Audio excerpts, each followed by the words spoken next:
Good afternoon everyone and happy Sunday. बताइए कैसा जा रहा है आप लोगों का संडे।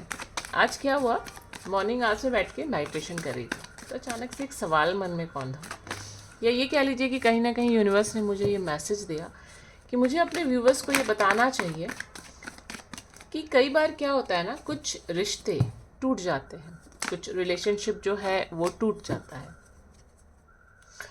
तो जैसे अगर आपके कोई एक्स हैं तो कई बार ऐसा भी होता है कि एक व्यक्ति चाहता है कि रिलेशनशिप ना टूटे, लेकिन दूसरा व्यक्ति चाहता है कि ये टूट जाए। तो मेरे मन में आज सुबह ये सवाल आया कि कहीं ऐसा तो नहीं है कि आपके एक्स जो हैं कुछ आपसे कहना चाहते थे, but due to no contact situation और ब्रेकअप की वजह से वो अपने मन की बात आपसे कह नहीं पाए। तो चलिए आज हम अपने यूनिवर्स से यही जानने की कोशिश करते हैं कि क्या आपके एक्स आपसे कुछ कहना चाहते थे, और अगर यस तो क्या कहना चाहते थे। सब अपने अपने मन में अपने इष्ट को याद कर लीजिए, उसके बाद अपने एक्स की तस्वीर अपने मन में ले आइए कुछ सेकंड्स के लिए, अगर याद कर पा रहे हैं तो। चलिए 2 मिनट के लिए फोकस कर लीजिए।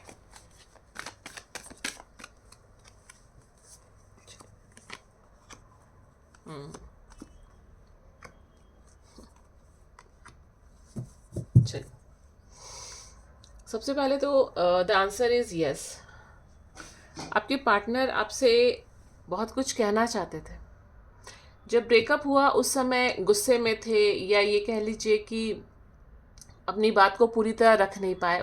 उस समय की सिचुएशन के हिसाब से आप दोनों के बीच में अचानक से नो कांटेक्ट सिचुएशन हो गया होगा। सब अपने अपनी चीज़ों में, अपनी अपनी बातों में, अपनी अपनी ज़िंदगी में व्यस्त हो गए होंगे। लेकिन जब भी आपके एक्स जब भी अकेले बैठते होंगे या बैठती होंगी तो उनके मन में बहुत सारी जो बातें आती थी कहने की, उनको ऐसा लगता था कि मैं कह तो सकती थी या मैं कह तो सकता था ये बात, मैंने कही क्यों नहीं।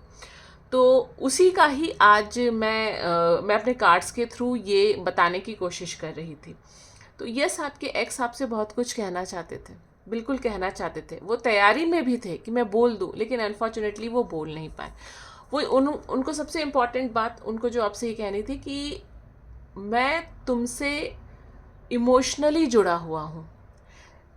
बट कई बार सिचुएशंस ऐसी होती है, सरकमस्टेंसेस ऐसे होते हैं कि सामने वाले को कोई ना कोई ऐसा कदम उठाना पड़ता है जो कि इम्पॉर्टेंट नहीं होता, जो थोड़ा सा डिफरेंट हो जाता है। तो आपके जो एक्स हैं वो कहीं ना कहीं आपसे ये बात कहना भी चाहते थे कि how much I love you, कितना इमोशनली मैं तुमसे जुड़ा हूँ या मैं तुमसे जुड़ी हूँ। मतलब अपने इमोशंस वो आपके साथ शेयर करना चाहते थे ब्रेकअप से पहले, पर अनफॉर्चुनेटली वो कर नहीं पाए हैं, क्योंकि जो कार्ड आया है वो 3 ऑफ सॉर्ड्स का आ गया है। आज भी कई बार जब अकेले में होते हैं तो आप ही के बारे में सोच रहे होते हैं, लेकिन ड्यू टू हिज और हर रिस्पॉन्सिबिलिटीज़ या जॉब की वजह से, अगर वो घर से दूर हैं या जॉब कर भी रहे हैं तो इतनी ज़्यादा रिस्पॉन्सिबिलिटीज़ हैं कि अब वो बातें कई हद तक धूमिल हो चुकी हैं। क्या कहना था, किससे कहना था, क्यों कहना था। लेकिन जब भी वो याद करते हैं आपको, तो उनके मन में ये बातें रहती हैं और आपके द्वारा कही गई बहुत सारी ऐसी बातें उनको याद आती हैं, जिसकी वजह से उनको बहुत ज़्यादा उस समय तकलीफ़ हुई थी।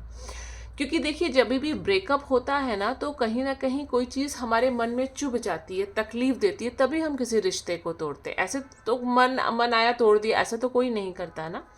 लेकिन उस समय भी और आज भी आपके एक्स अगर आपसे कहीं मिलेंगे तो भले ही वो आपसे शब्दों में अपनी बात का ना कह पाएँ, लेकिन उनके मन में आपके प्रति जो इमोशंस थे, जो प्यार था, जो ट्रस्ट था, वो कहीं ना कहीं आज भी है। थोड़ा बहुत जो है, जो मुझे दिखाई दे रहा है वो है, लेकिन अपनी रिस्पॉन्सिबिलिटीज़ इतनी ज़्यादा हो चुकी हैं, जॉब की हो गई, घर की हो गई, कि काफ़ी हद तक चीज़ें जो है ना वो धूमिल हो चुकी हैं। अगर ये रीडिंग पसंद आए तो प्लीज़ इससे रिलेट अगर आप लोग कर पा रहे हैं तो प्लीज़ इसको लाइक करिएगा, शेयर भी कर दीजिएगा अगर किसी को इसकी ज़रूरत हो। And keep watching my videos. Thank you very much.